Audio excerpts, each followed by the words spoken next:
Where's the driver? Amara, where's the driver? There doesn't need to be one. Where's the driver? Daniel asked, his voice low and uneasy. Amara didn't look at him. She just smiled faintly. There doesn't need to be one, she said. Daniel frowned. What do you mean, there doesn't need to be one? Amara turned her eyes toward the dark road ahead. You'll see. The first time Daniel stepped into her car, he noticed something strange. There was no driver, no engine sound, no vibration. The car just moved. Tonight's story begins on Valentine's Day, with a beautiful, wealthy woman called Amara and a secret no human was meant to discover. Welcome to African Folktale by Theodora, where we create interesting and inspiring stories with great educational value. Let know which part Without of the world stopping. you are watching from in the comment section. And none of the other A Valentine's Day had always been a quiet day for Daniel. At 28, his life was simple. He worked as a night security guard in a downtown office building. Long shifts, quiet halls, coffee from a vending machine. He wasn't poor, but he wasn't comfortable either. Just surviving. That evening, his shift ended early. The company had a Valentine's event, so the building closed sooner than usual. Daniel stepped outside into the cold night air. The streets were alive with couples, laughter, and music from nearby restaurants. He shoved his hands into his coat pockets and started walking toward the bus stop. Another Valentine's Day, another quiet night. As he waited for the bus, he noticed something unusual. A long black car pulled up near the curb. It wasn't just expensive. It was the kind of car you only saw in movies or in front of five-star hotels. The doors opened slowly, and she stepped out. She wore a long red dress that shimmered under the streetlights. Her heels barely made a sound on the pavement. Her hair was dark, smooth and perfect, as if the wind didn't dare touch it. People on the sidewalk turned to look at her, not because she was loud, not because she was flashy, but because she carried herself like someone who owned the world. Daniel stared. He couldn't help it. She looked completely out of place at a quiet bus stop, like a queen waiting in the wrong kingdom. Then, to his surprise, she walked straight toward him. "Excuse me," she said. Her voice was calm, soft, confident. "Yes," Daniel replied. "Is this the bus stop for Maple Street?" He nodded. Yeah, bus 14. She smiled. "Thank you." But she didn't step away. Instead, she stood beside him. Very close, close enough that he could smell her perfume. It was light but strange, like roses, mixed with rain. The bus arrived. Daniel climbed in. So did she. But instead of sitting in the front, where most passengers went, she sat beside him. "Do you take this bus every day?" she asked. "Yeah, after work." She nodded slowly. "You must be very responsible." Daniel chuckled.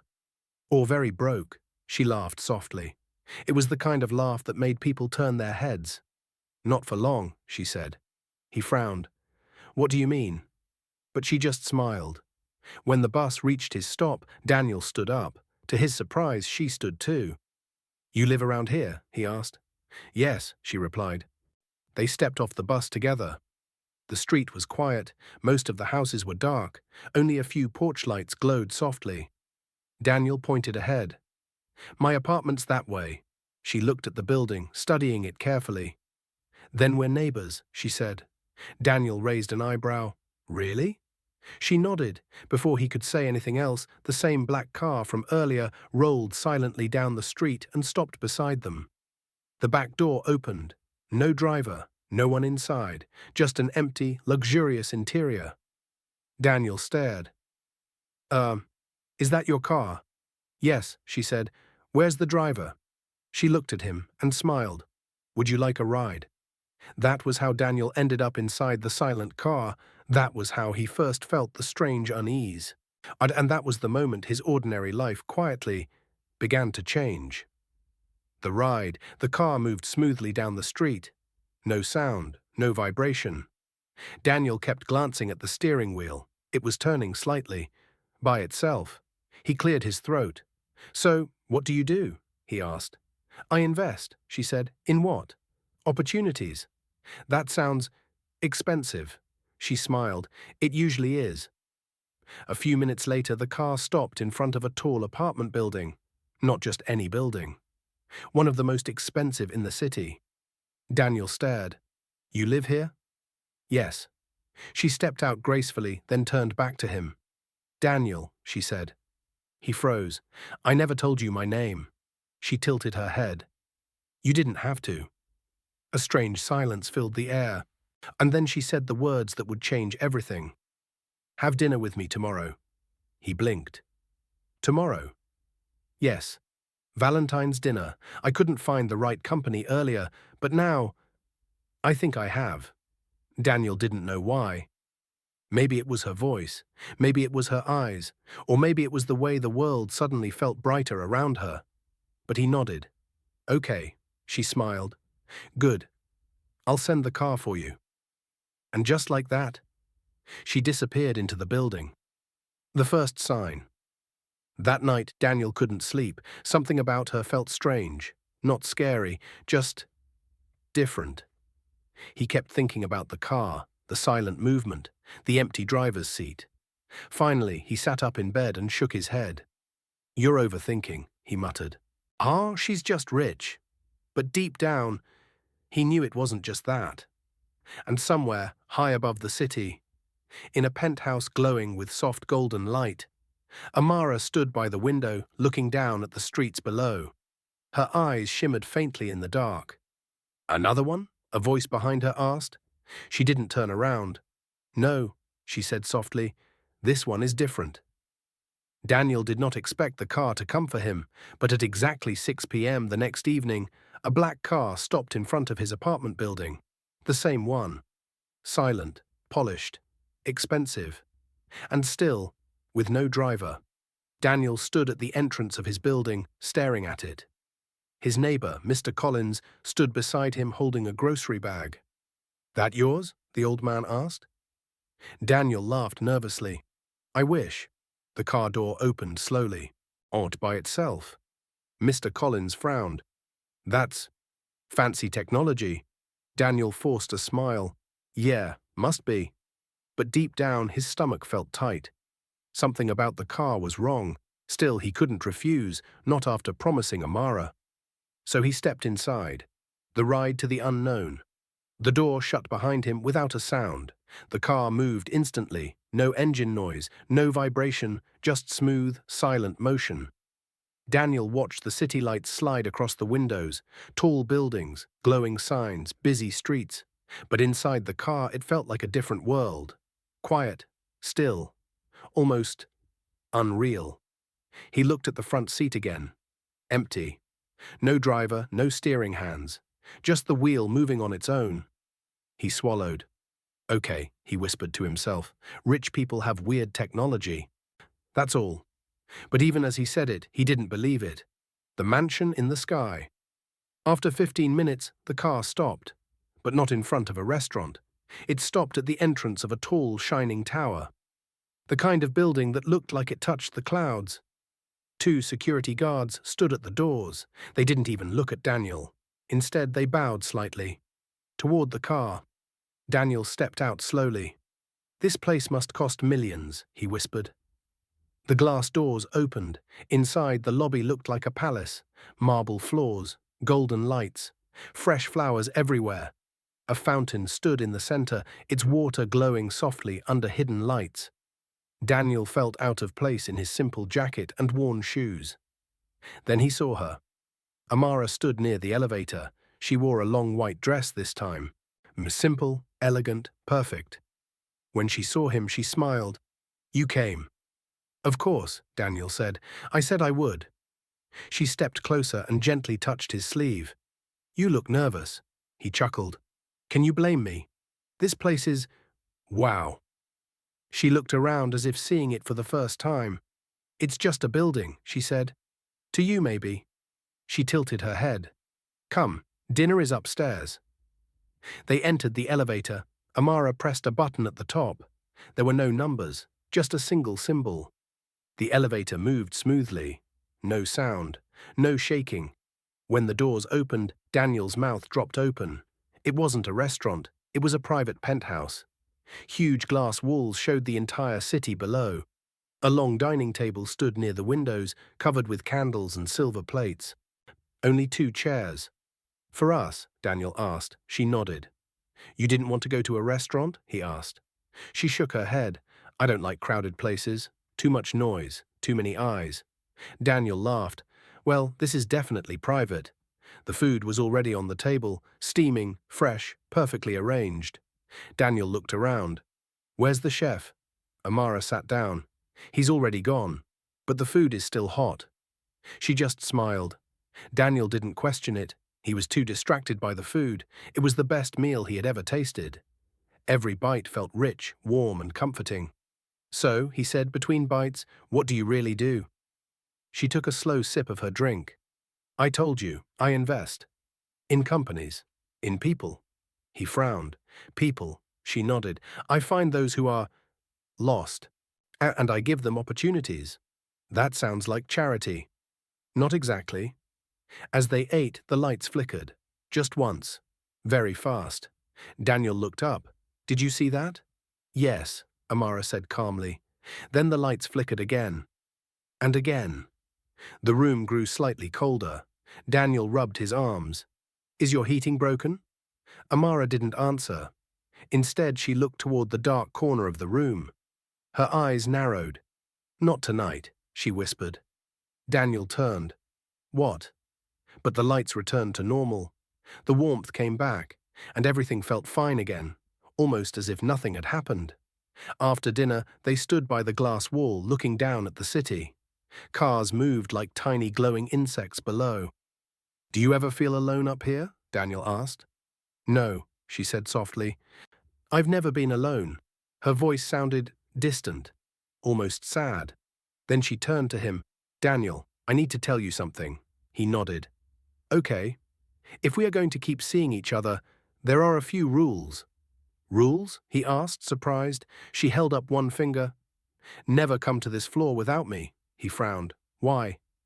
It's not safe. From what? She didn't answer. Instead, she raised a second finger. Never ask the guards about me. That's oddly specific. And the third rule, she said, her voice softer. Never stay awake after midnight when you're with me.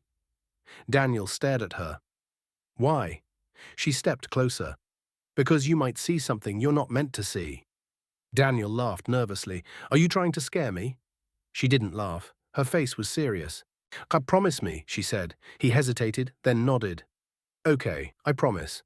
Her expression softened again. Good. A few minutes later, she handed him a small black envelope. What's this? He asked. Open it when you get home. Can't I open it now? She shook her head. Later.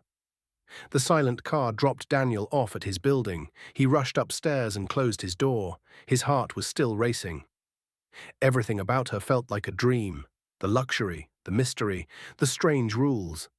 Finally, he opened the envelope. Inside was a key and a note. Apartment 3302. Move in whenever you're ready.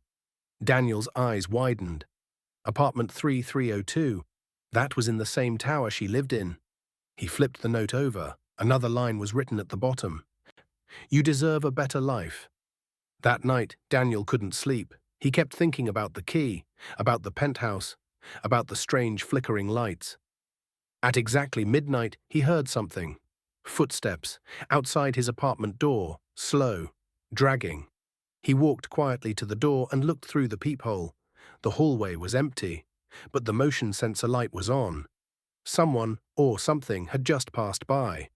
Then he noticed something that made his heart pound. At the far end of the hallway, there was a dark shape on the wall, like a shadow, but there was no person there to cast it. The shadow moved slowly, like it was crawling, toward his door.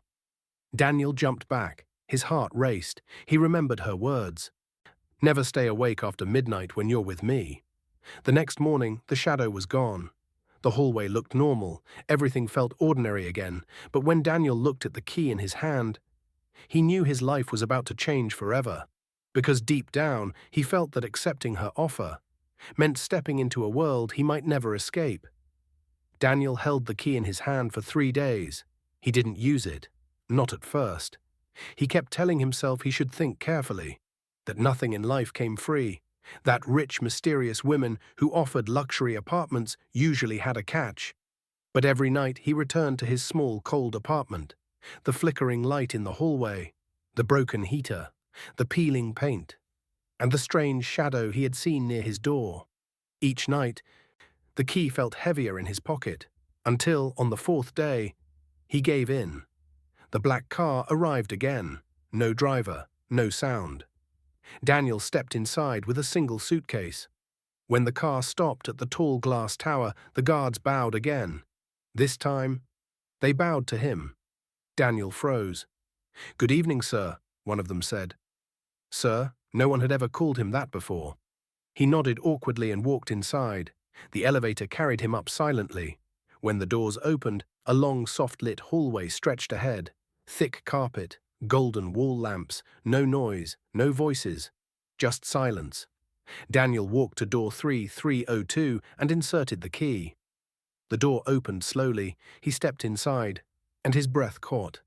The apartment was huge, glass walls showing the entire city. A modern kitchen, soft couches, a bedroom that looked like it belonged in a luxury hotel. Everything was perfect. Everything was clean. Everything felt untouched, as if no one had ever lived there. On the kitchen counter, he found a note. "Welcome home, Daniel. Amara." Beside it was a small black card. He picked it up. It was a bank card. His name was printed on it. Daniel frowned. He opened the envelope under it. Inside was a short message. "Use it for whatever you need." He sat down slowly. His hands were shaking. He had just stepped into a life he never imagined. And he wasn't sure if it was a blessing or a trap. Days turned into weeks. Daniel's life changed quickly. He bought new clothes, better shoes, a new phone. He started eating in nice restaurants. People treated him differently, one with respect, with smiles, with attention. For the first time, he felt important, and Amara was always there. Sometimes she came to his apartment. Sometimes she invited him upstairs to the penthouse. She never talked about work. She never talked about family. And she never left the building during the day. Days turned into weeks.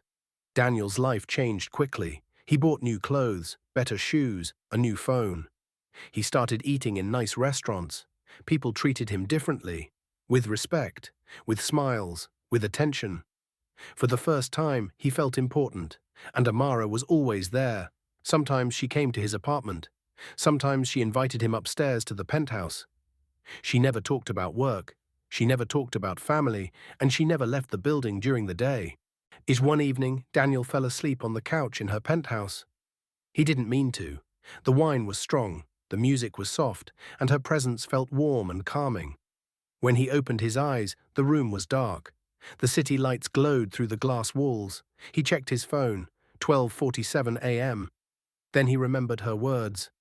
"Never stay awake after midnight when you're with me." He sat up quickly. The room felt colder, very cold, like winter had entered the apartment. "Amara?" he called softly. No answer. He stood up and walked toward the bedroom. The door was slightly open. A pale blue light glowed from inside. Daniel pushed the door slowly, and what he saw made his heart stop. Daniel woke up on the couch. Sunlight filled the room. Everything looked normal, too normal. Amara stood in the kitchen, making coffee. She wore a simple white dress. Her eyes looked human again. "You're awake," she said gently. Daniel stared at her. "What happened last night?" She froze for a moment, then continued pouring the coffee. "You fell asleep," she said. "I saw you," he whispered. She didn't respond. "You were floating," he continued, "and your eyes, they were glowing." She turned slowly. Her expression was calm, but her eyes held something deeper, something ancient. "You broke the rule," she said quietly. Daniel swallowed. "What are you?" She walked toward the window. For a long time she said nothing. Then she spoke. "I am not like you," she said. "I never was." He felt his chest tighten. "Are you dangerous?" he asked. She shook her head slowly. "Then not to you." "Then what are you?" She turned to face him. Her eyes shimmered faintly again. "I am older than this city," she said. "Older than these buildings, these streets, even the language you speak." Daniel felt his legs grow weak. "I don't understand." I wasn't born, she continued. I was formed. Long ago, when the world was quieter, when humans still respected the things they couldn't see. He whispered, "You're a spirit." She nodded. Something like that. "Then why are you here?" Daniel asked. "Because I was sent," she replied. "Sent? By who?" She hesitated. "The others." "Others like you?" "Yes." "What do they want?" She looked away. "They want balance." Daniel frowned. "What does that have to do with me?" She stepped closer. Because you weren't supposed to meet me." A chill ran down his spine. "What does that mean?" She lowered her voice. "I was only meant to observe this world, not become part of it." "But you did," he said softly. She nodded. "Because of you." That night Daniel returned to his apartment, but he couldn't relax. Her words kept echoing in his head. "You weren't supposed to meet me." At exactly midnight, the lights in his apartment flickered, once, twice, then everything went dark. Daniel's heart pounded. He heard a whisper, not from outside, from inside the room. "Time is almost over." He turned quickly. No one was there. But the temperature dropped, and on the glass wall, he saw 3 tall shadows. Standing behind him, the lights returned suddenly. The shadows were gone. Daniel stumbled backward. On the floor near his feet lay a small silver pendant. He picked it up. It was cold, very cold, and engraved on it were 3 strange symbols. Symbols he had never seen before. But somehow, he understood their meaning. She must return. The next evening, Daniel rushed to the penthouse. He needed answers, but when the elevator doors opened, the entire floor was dark. No lights, no music, no candles, just silence. And in the center of the living room, Amara stood alone, surrounded by 3 tall figures made of silver mist. Daniel's heart pounded as he stepped out of the elevator. The penthouse was completely dark. No music, no candles, no warm lights reflecting on the glass walls. Only silence. And in the middle of the living room, Amara stood still, facing 3 tall figures made of silver mist. They didn't look human. They had no faces, no clear shapes, just long, flowing forms made of pale light. Daniel froze at the doorway. One of the figures turned toward him. Its voice sounded like wind moving through empty halls. "You should not be here." Daniel swallowed. "I came to see Amara." Another figure spoke. "She was not meant to stay." Amara turned slowly. When she saw Daniel, her glowing eyes softened. "You shouldn't have come," she whispered. The tallest mist figure stepped forward. "You broke the ancient rule," it said to Amara. "You formed a bond with a human." Amara lowered her head. "Yes." "You gave him wealth, comfort, protection." "Yes." "You allowed him to see your true form." She hesitated, then nodded. "Yes." The room grew colder. Daniel stepped closer. "Leave her alone," he said. "She didn't do anything wrong." All 3 figures turned toward him. "You do not understand," one said. "She does," Daniel replied. "She helped me. She changed my life." The mist figure's voice grew deeper. "And now your life has changed hers." Daniel looked at Amara. "What's going on? Just tell me." She took a slow breath. "My kind cannot stay in the human world for long," she said. "We are only allowed to observe, to guide small things. Nothing more." "Then why are you here?" he asked. "Because I chose you." The mist figures stirred. "That was her mistake," one said. Amara continued. "When I met you, I felt something I had never felt before. Warmth, kindness, hope." Her voice trembled. "And I didn't want to leave." Daniel's chest tightened. "So what happens now?" he asked. The tallest figure answered. "She must return with us." Daniel shook his head. "No, she can stay. There has to be a way." "There is," the figure said. Hope sparked in Daniel's eyes. "What is it?" The mist figure's voice grew quiet. "She may stay, if she gives up what she is." Daniel frowned. "What does that mean?" Amara looked at him. "It means I would become human," she said softly. "That sounds good," Daniel replied. "Right?" She shook her head. "No powers, no immortality, no memory of my true world." Daniel hesitated. "And the bad part?" She stepped closer. I would lose all the energy that keeps me alive. I was not born like humans. I was formed from something else. He swallowed. So what would happen to you? She gave a small, sad smile. I would live, but not for long. The room fell silent. Daniel's hands trembled. No, he whispered. There has to be another way. Amara shook her head. There isn't. The mist figures waited, silent, still, watching. Amara looked into Daniel's eyes. For the first time in centuries, I felt something real, she said. That was because of you. Daniel felt tears forming. Don't say goodbye like that, he said. We'll figure something out. She reached up and gently touched his cheek. You gave me the only thing my kind can never create on their own. What? He asked softly. She smiled. Love. She turned to the mist figures. I accept the human path. Daniel grabbed her hand. No, don't do this. But she squeezed his hand gently. It's the only way I can stay with you, even if it's only for a little while. The mist figures raised their glowing forms, the air filled with silver light. Your choice is sealed, they said. The light surrounded Amara. Her body began to glow. The silver lights that once floated around her faded one by one. Her eyes slowly lost their glow. Her feet touched the floor. For the first time, she looked completely human. But she also looked weaker, paler, fragile. The mist figures slowly disappeared into the air, and the room grew warm again. Months passed. Daniel stayed by her side every day. They walked through parks, ate cheap street food, watched movies in the small apartment. For the first time, Amara experienced simple human life. And she loved it. But her strength faded quickly. She grew tired more often. Her skin became pale, her voice softer. One evening they sat by the window watching the sunset. The sky glowed orange and gold. Is this what it feels like? She asked. What? Daniel said. To know your time is short, but still feel happy. He squeezed her hand. Yeah, he said. That's life. She smiled. It's beautiful. A week later, Amara couldn't get out of bed. Daniel held her hand. Her breathing was slow, peaceful. I'm not scared, she whispered. He felt tears run down his face. I wish we had more time. She looked at him gently. We had enough to change each other. Her fingers tightened around his. Promise me something. Anything.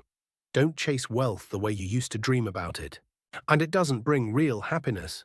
He nodded. I promise. She smiled. Then her eyes slowly closed, and her hand went still.